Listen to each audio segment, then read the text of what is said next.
Hello everyone. This video is going to cover creating your cash budget and looking at what pro forma cash flow data you need for those financial statements from the cash budget. So in the previous videos, we have created your sales budget, we've created the inventory purchases budget and the selling and administrative expenses budget.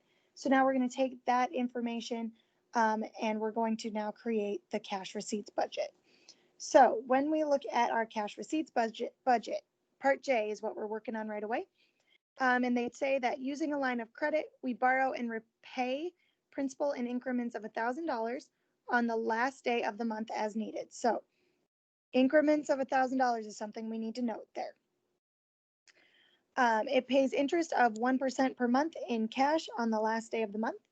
And the company policy is to maintain an ending cash balance of at least $12,000. So use this information in the schedules prepared above to prepare a cash budget. All right. So again, they're telling us that we desire $12,000 at cash at the end of every month and that we pay 1% per month in interest on our line of credit. All right. So in January, we had $0 for cash balance because we started in January. We had $100,000 in cash receipts. And again, that's going to come from way back up here. We're looking at these numbers, total cash collections. We had $100,000 come in January for a total cash available of $100,000. So we can fill in your cash receipts for both February and March. So if we go back up here to our cash flow, we have $410,000 in February right here. And we had $451,000 in March. So let's go fill those in. So February was $410,000 and March was $451,000. All right. So now we've got to find our inventory purchases amount. Well, that's probably going to come from our inventory purchases schedule. So we go back to find our inventory purchases schedule. And we are going to be using our total budgeted inventory payments. So what cash is coming out? Because remember, this is a cash budget. So what are we using in cash here? Well, we're going to pay $214,200 in January, $281,220 in February, and $288,590 in March. So let's go put those numbers in. All right, so remember, this is for your inventory purchases. That's where that 214,200 comes from. So then February is 281,220. And March is your 288,590. All right, for selling and administrative expenses, we got to come back up to our selling and administrative expenses, total payments. That's these bottom numbers because it's what cash we're actually spending in the schedule of cash payments. So those would be those numbers, the $36,500, the $58,700, and the $61,580. So let's go put those in. 36,500, 58,700, and then 61,580. Interest expense. Well, we had zero interest expense in the month of January because we didn't borrow any. So let's look into that some more now. All right. We find that in the month of January, and then again, we purchased equipment. We had that $100,000. Did we purchase any equipment in February or March? No, we did not. So we just put in zeros for those ones. All right. So then we see that in January, when we put everything in, we have cash available of $100,000 and we have budgeted payments of $350,700. That means that we are short $250,700. So what do? Well, that month we decided to borrow this we borrowed $263,000 to cover all of our payments, and then add in that $12,000 budget, or $12,000 ending budget. But remember, if you actually figure that out, if you take the 250,000 and add 12,000 to it, you're going to get 250 plus,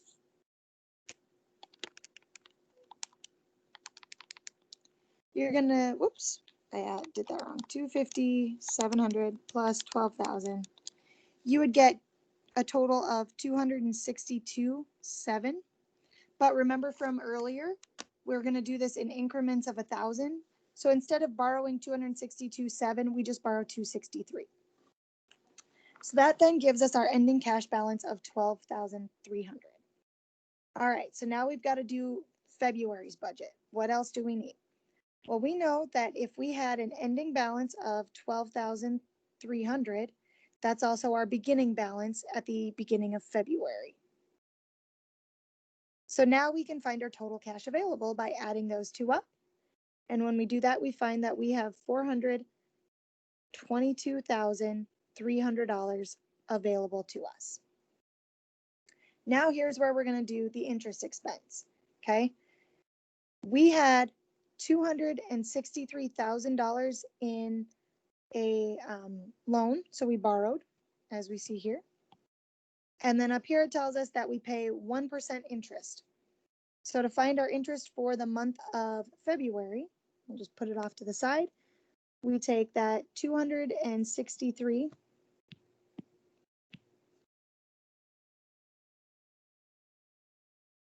times 1%, or 0.01, and that gives us $2,630. So that's our interest payment.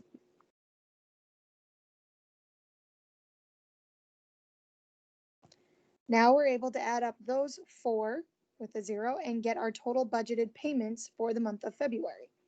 So $281,220, $58,700, $2,630.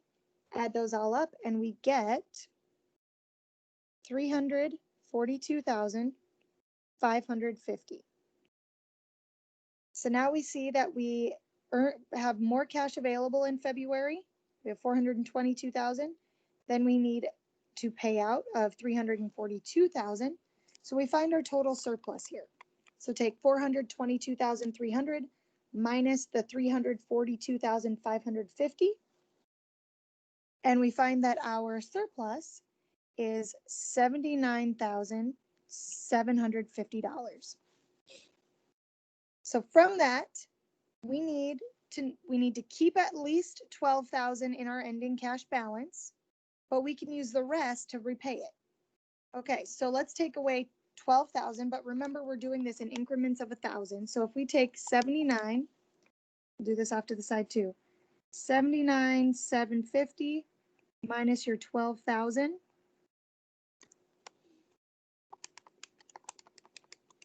You get a total of 67,750. So that's what excess we have. That means that we can repay $67,000 on our loan because we're going to do it in increments of 1,000 and we don't have 68,000 left. So then when we take that subtraction, we end up with 12,750 left. All right. So that's the ending cash balance at the end of February. So now we need to bring that up, and that's what we start with in the month of March. And now we can add that together to find our total cash available, which is $463,750. Now we've got to find our interest expense again for the month of March. Well, we started out with $263,000 worth of loan. We paid off $67,000 last month, which means that we have $196,000 left. So that's coming from down here. those two numbers from our borrowing and repayment. So now we take that 196 times 1%, and we find that we owe $1,960 in interest in the month of March. When we add those three numbers up, we get $352,130 in payments that month. And again, we see that our total cash available of $463,750 is greater than our payments of $352,130. So when we do that subtraction, we end up with a surplus again of $111,620. So again, let's figure out how much are we going to repay. We need that $12,000 at least in our ending payment. So we take $111,620, subtract that $12,000. And when we do that,